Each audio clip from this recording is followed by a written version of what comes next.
Salve, galera. Aí, ó.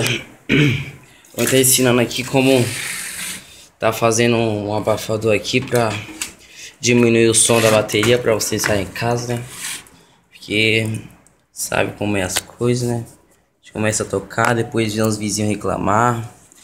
Então vou estar ensinando aqui como você fazer gastando nada. Apenas usando papelão. Só o papelão mesmo, usando papelão. Aqui, deixa eu mostrar aqui os que eu já fiz aqui, ó.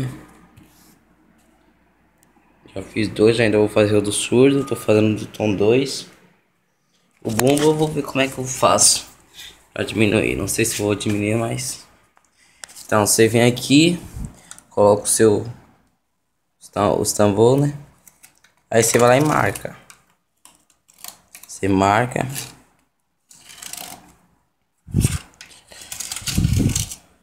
Então, galera, eu vou marcar aqui, recortar aqui, aí você faz a mesma coisa. Vou dar um corte aqui no vídeo rapidinho. Aí voltando aqui, ó, terminei de recortar. Então, como vocês estão vendo aqui, ó, ele vai ficar um pouco maior. Aí vocês pegam, recortam, vai ficar direitinho, recorta um pouquinho. Vamos dar a grossura desse negocinho aqui, ó, do aro. Vocês recortam aqui, aí vai encaixar direitinho.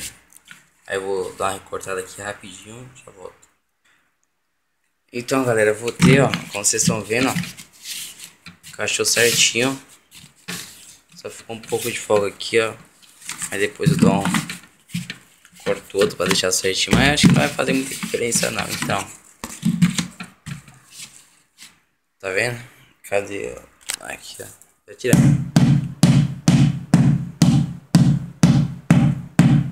Isso aqui tá bom pra quem vai sair em casa, então, não quer zoado. Isso aqui tá bom. Então, é isso. Dê um joinha aí se vocês gostaram.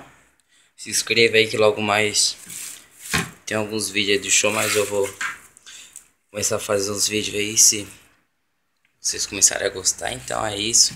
Falou aí com o bumbo, não, com o surdo você faz a mesma coisa.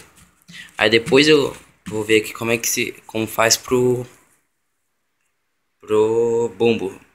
Você faz do mesmo jeito. Você corta o papelão e coloca na pele batedeira. Então é isso e falou, é nóis.